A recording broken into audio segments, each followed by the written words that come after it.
Welcome, my commanders, and today I'll be playing Sovl, an tabletop RTS type of roguelike. So you'll log into this, from there you'll play Trail of Death, and then you'll be put onto the base human faction. But we don't want any of that, because today I'll be teaching you how to play the best way, and for you to do that, you must play as the elves. Now it doesn't really matter which elf lord you pick. I usually go for mage just because we're doing a lot of special tactics that may or may not abuse this game's turn-based system. And for us to do that, we must play as the Elven Conclaves. So first of all, before you start up the game, there's a couple things that you need to know. So over here, you have the leveling system, which unlocks new units. So I've already played the elves twice, so I've been able to complete 2 different campaigns, and that unlocked me 2 different units. Looks like we're unlocking the dragon next. And over here on the right, you have the difficulty level. I played as a dwarfs as well, so as you can see, I leveled up a bit more because they have 3 lords instead of just 2. But for the elves, I think I completed the elf noble first, yeah, because as you could see, 0 progress on the difficulty, and on the elf mage I got 1 progress on the difficulty. So let's start up this game and show you the roguelike elements. Give it a second. Right, so here we are. We're in the game, and to begin with, you get a selection of units. Now, please bear in mind that any sort of mage unit comes pre-equipped with an archer. So I would recommend that you take at least 1 infantry unit, and then you take an archer, because we're going to be really making use of this game's balanced systems. So there we go. We have an archer, we have our lord, which comes in an archer unit, and then we have the front line, which, you know, it's going to be fun, because I'm going to show you how to give the front line some ranged weapons as well. So here we are. This is the overall map, or well, just the roguelike map, if you're more used to things like Slay the Spire. And yeah, so this is quite simple to understand. These little 2 swords are a fight. You get to pick between, sometimes it varies between 1, 2, and 3. I've never seen a 4, but that could also exist. And then you just travel along the path from left to right, and you get all these random events that you can partake in before the final boss fight. And you need to complete this map twice. Both times it will be a different map, but you basically have to go from twice. So moving left, we have the fights. We have the special events, which are replicated by the dice with question marks on them. Then you have the anvil, which is the shop. Then you have these big swords, and the big swords are the boss battles. Oh well, I guess you could consider them mini bosses, but considering how hard they are, I really prefer to call them boss battles. You have camps, which are resting places, and they give you experience as well as more units. They heal up your units. So, but that's for later.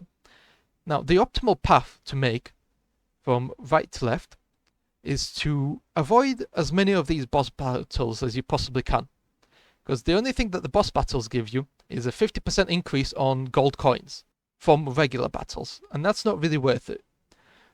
So the best option is to look at the end here, see something like this where you got a shop right before a resting place, and that's the path that you want to take right before the boss battle. So what happens is you want to start off somewhere over here. So you want to take this battle, a random event, and then the shop. It doesn't really matter which one of these 2 paths you take.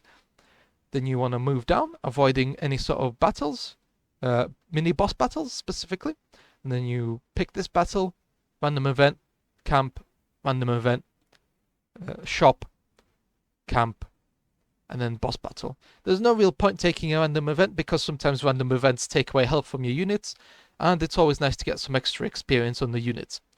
Now, why does extra experience matter? And that's because whenever you level up, as you can see, you get to level up your units, and level ups usually upgrade the stats down here. Now, the only ones that matter for us today is the skill. So the skill basically dictates if you hit a unit with your attack or not. So if we move down to the elf watchers, so they've got 4 skill.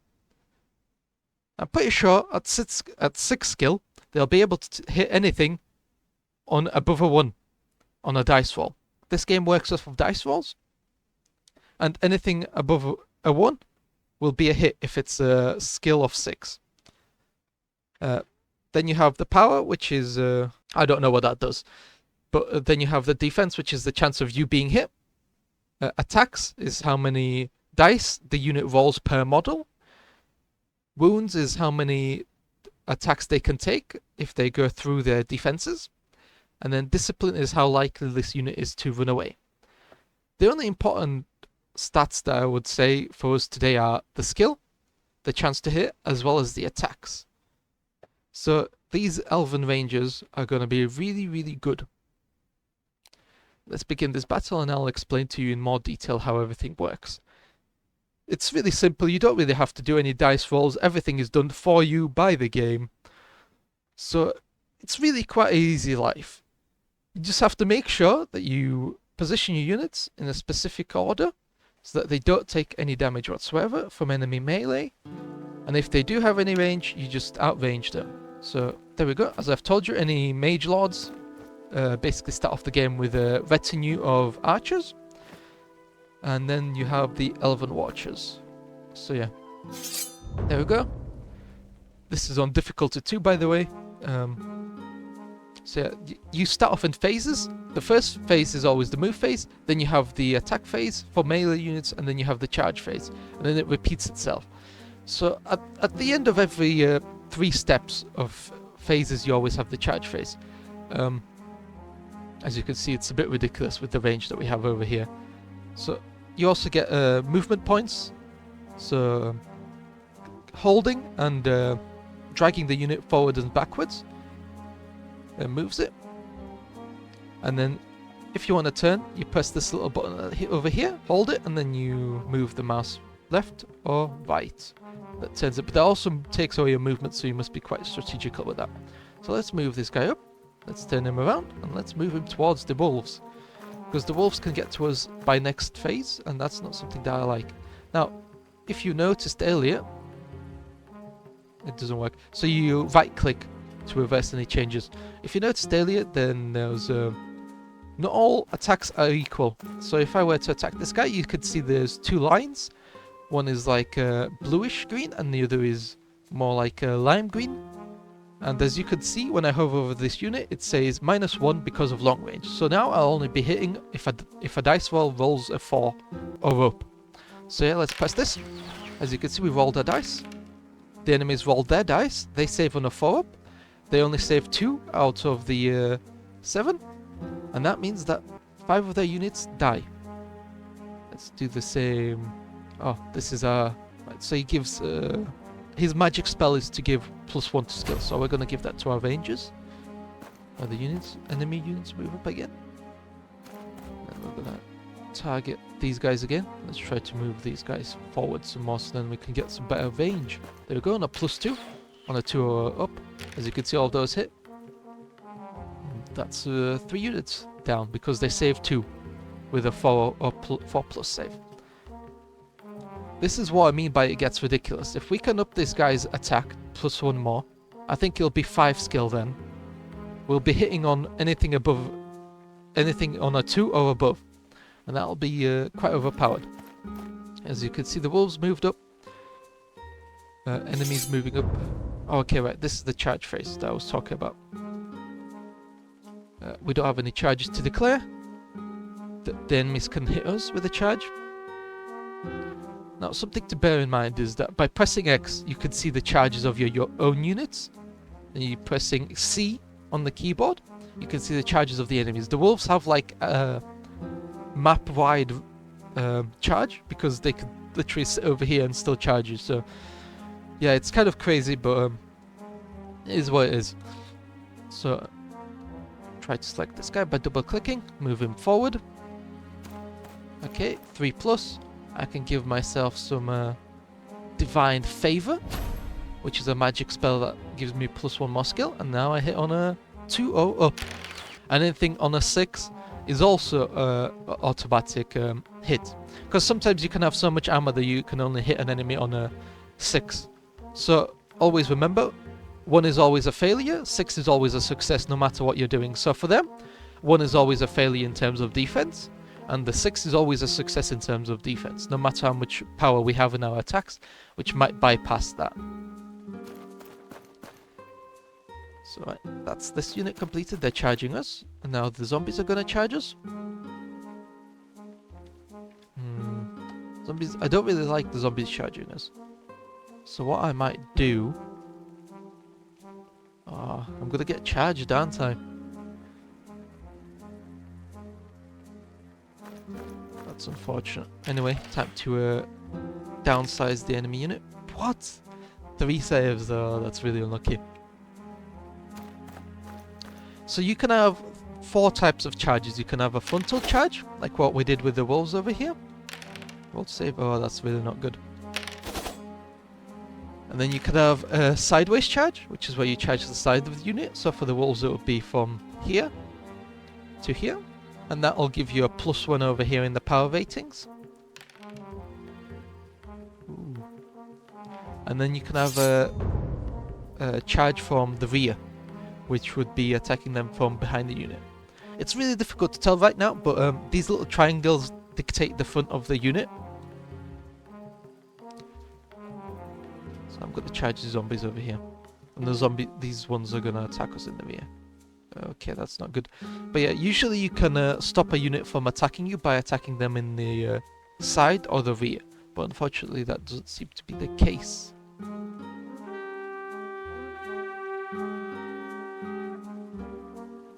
Oh no. It's really not good. So as I've said, after this move phase we're going to have the melee phase. And after the melee phase we're going to have the charge phase again. We're done with the move.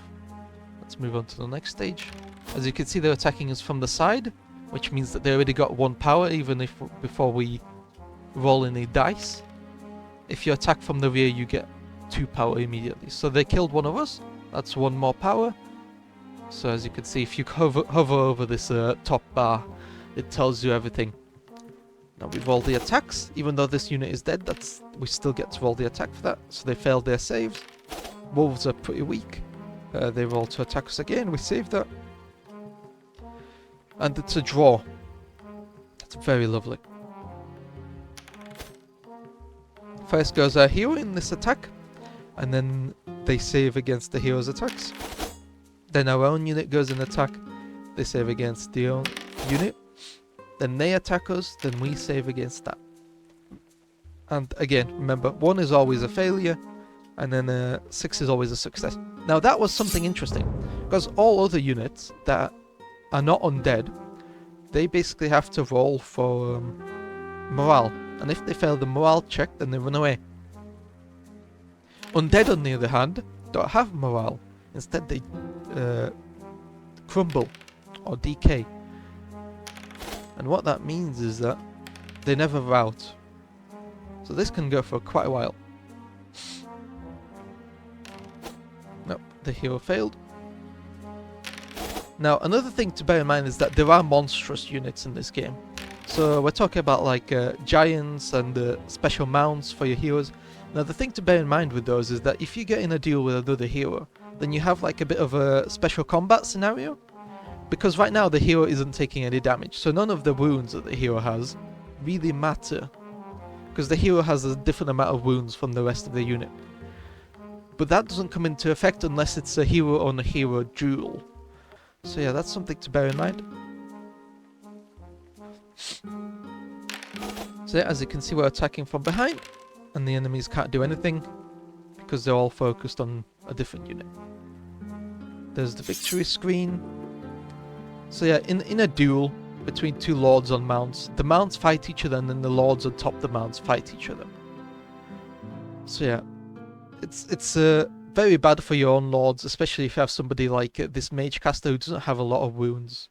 He has like 3, and all the other lords, the melee ones specifically, they get an extra attack in melee right off the start of the campaign, and they get like 4 wounds minimum. And it's just not very good for you to be stuck in a fight with them. It gives you the statistics at the how many were lost, and then you get some back XP, you always get 1 XP after a fight, and then the level tells you how much you need for the next level up over here. And these is how many models we have. So we can take more units, or we can just take the gold. And because we lost some, I will take more units here and some gold here. Now, I'm going to skip the next battle because it's quite standard. I'll see you at the special event next. Right then, welcome back, people. And so here we have some level ups. So let me level this up. As you can see, there's different things that you can level up. Unit size, replenishment, things like that. We'll go for replenishment this time because I feel like we're going to really need that with all the unfortunate accidents that our troops are having. Now, this is really interesting. Reroll ones on ranged attacks. That is very useful. Right, and for these guys, we're going to take some more money. And then now onto the random event. Oh, this is a holy place. Your soldiers can ask for blessings, but make your choice carefully. I'm going to give this to the spears because this event is always for protection. Oh, or for strength. Protection is always good because rerolls any failed save damage throws. Yeah, this one is useless. Restored to full strength. So basically, yeah, no thanks. Right. Yep. Reroll any failed damage throws. Yeah, that's really powerful. Now then, we have some options here, so we can get a better retinue for our hero, or better yet, we can get some bows for our infantry, which is where the real fun starts. Having all of your units be ranged. Now, fortunately, we don't appear to have enough money for all the things that we want, so I'm just going to pick an extra unit. And that's basically how the game works. Now, I'll see you back over here at this resting spot right before the boss battle.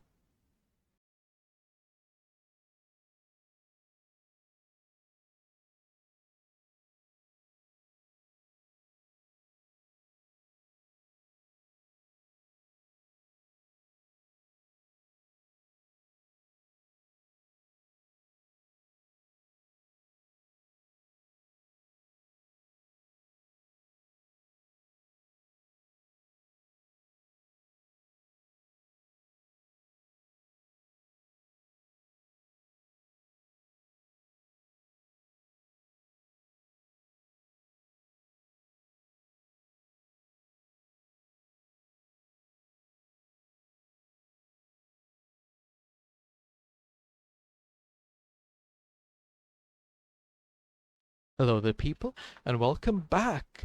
Now, I'm not gonna lie, this isn't the best game that I've had.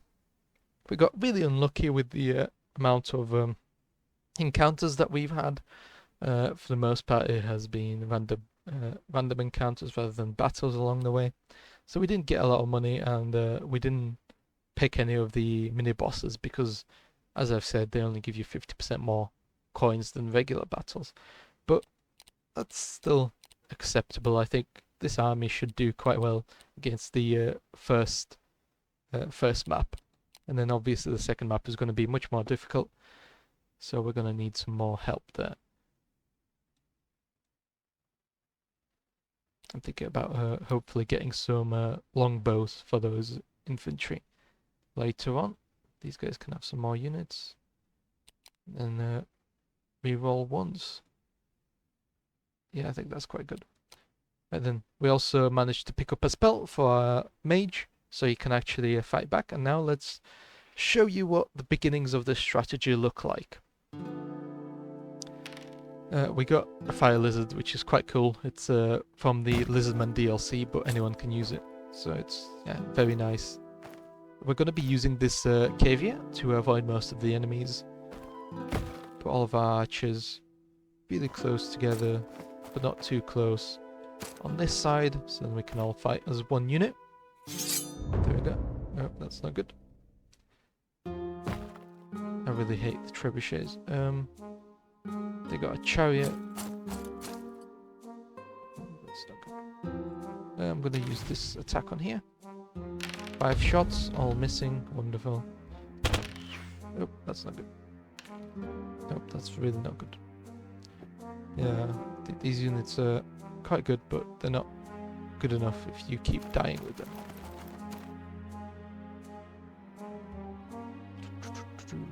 Trying not to fail too badly at this game, because it can be rather unforgiving if you misposition your units too much.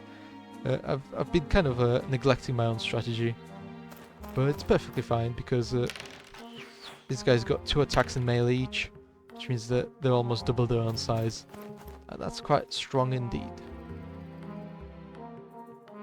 I really wish there was a way for me not to have to fight in melee with this guy. But yeah, the fire lizard is very similar to the dwarven fire cannon, which is another unit that's really strong. No charges to declare. Skip charges. What? They can see me. Oh well. It's not good.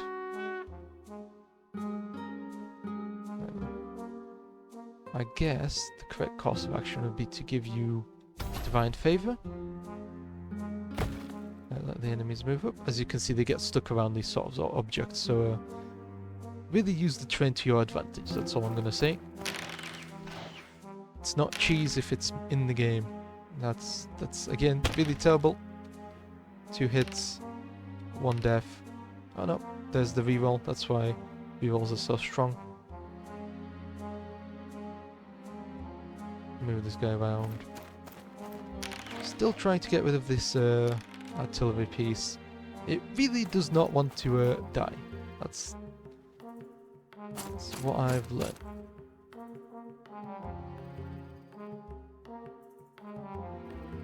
This guy over here. Hope for the best. Yeah, towards the second part of the game, if you can level up these fire damage units, they can basically wipe out half a unit in a single attack, where they deal like 12 units down, in a single flame volley. It's very strong. It's very good. Come on, route. Route for me. Nope. There you go. Very good morale. Dwarves have got even better morale, so I don't know what I was expecting over there. Nope, no charges to declare. Nope, they're going to charge the cavalry into my elven spears. That's going to not go well for them. I'm just going to give these elven spears some divine favor, because chariots can have ridiculous amounts of armor, so they might need the extra skill to get the hits on 3s, I think they would be having now. Hits on 5.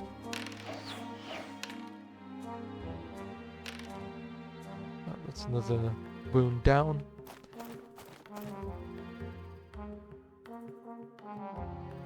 I really don't like how close these guys are getting to me.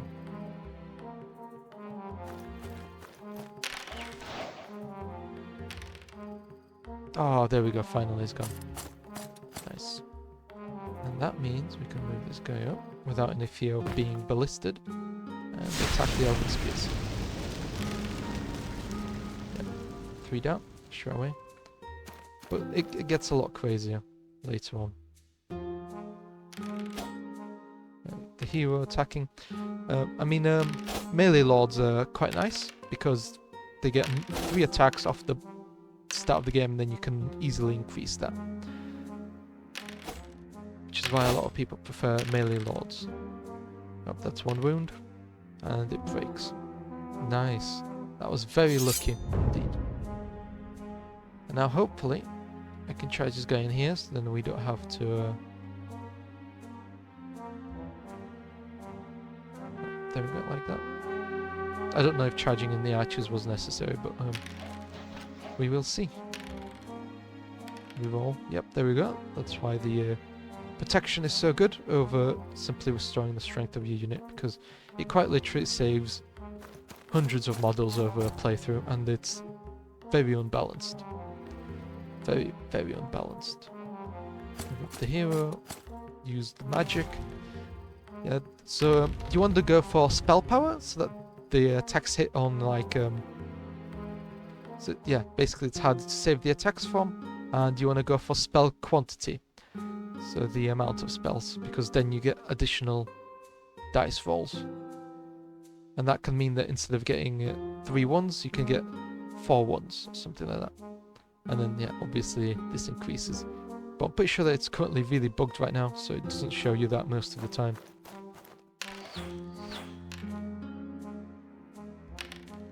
So yeah, for a mage here, you always go for their magical spells, so anything to increase their magical power is always a big boon.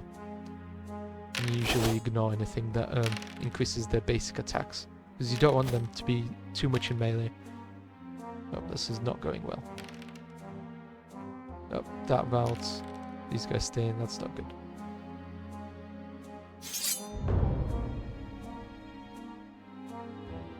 Yep, I can counter-charge there.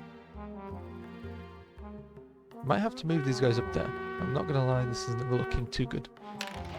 It's very easy to lose a game like this. You know, one too many bad rolls, you know, the enemies pick off your melee a bit too much, and suddenly you're on the brink of losing. And that's never fun. I've had an orc campaign like this, where I was winning with the orcs, and then my cavalry got routed, and my cavalry was the only healthy unit that survived, and that was basically the end of the game. Oh, another thing to bear in mind is this in top right, which is basically tells you the morale of the enemies in general. It kind of helps you to not have to fight every single unit on the map, because that can get like really tedious really quickly. So, you know, over here when it says like they're routing this turn, or they're routing it, it's usually means that it's the end of the game.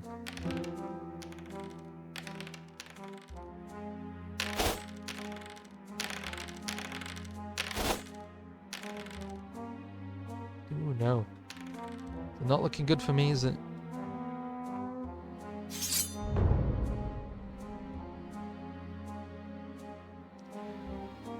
No, it's not. Charge these guys in because they got a bunch of attacks.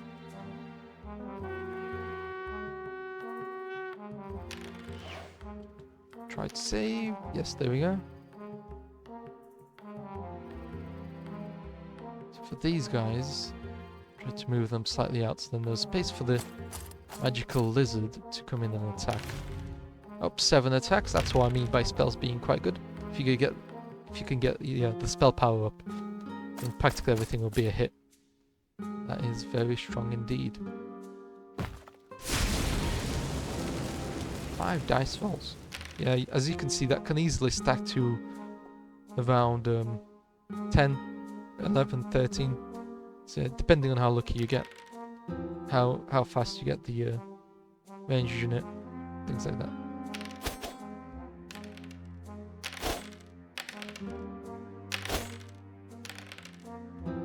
Oh no, that's not really good. That's not really good at all. I was expecting them to do better. I think they can hit me. Ooh, no, they can't. Nice, so that's a miss. These guys can fire again. 5 hits. 4 down.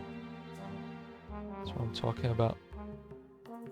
That's what I'm talking about when I say that this unit is quite good. Oh no, rally. Yes, there we go. Rallied them. I almost forgot about them. Sometimes you forget about units that are running away. Oh, come on. Don't do that to me. One save. Okay, at least it's a draw. They're not supposed to be running away anytime soon. Double the attacks and they're still losing. That's not really good, is it? And then this guy can go and attack from the side. So this is the enemy lord here as well. So it's our lord against their lord. So not great in terms of strategy. But it could be worse. You could be having them fight on mounts, which is always the worst case scenario, because mount fights become duels, and mage lords don't do well in duels.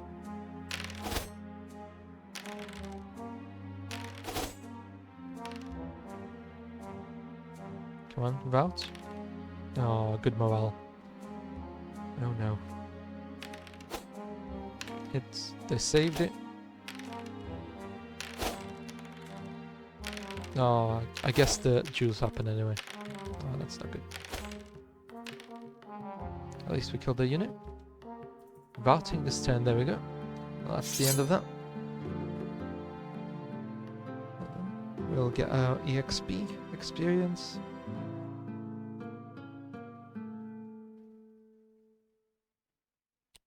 Let's see what we have here. Spell attack, yes. So yeah, you really don't want to get into duels, but that was fine. Rerolls on ones. That's quite good. 5 skill. Get cash for everything else. Now we have this one. Second map, and then after this you have the victory. So as you can see, we can't avoid a big battle this time. So I guess I'll go for battle, battle, battle. Shop. Mini boss. And then I think I can avoid, yeah, I can avoid this one. Go for this random event here, healing. So I guess after the boss, I can pick money on everything. Then I can go random event, and then I can go to heal myself. Then I would prefer not to have any more battles before the final battle. Oh well, the big boss at the end. So I would prefer to go here, then a little battle, shop, and then heal. Yeah, that would be the strategy. Right then, I guess I'll see you in a bit.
And there you have it. That's really unfortunate. But yeah, that's why you try to avoid the mini bosses, especially at the beginning of any map, simply because the difficulty doesn't change throughout the entire map, and they're really close to the power of the end game boss. So yeah, try to avoid mini bosses. I guess I should have restarted there.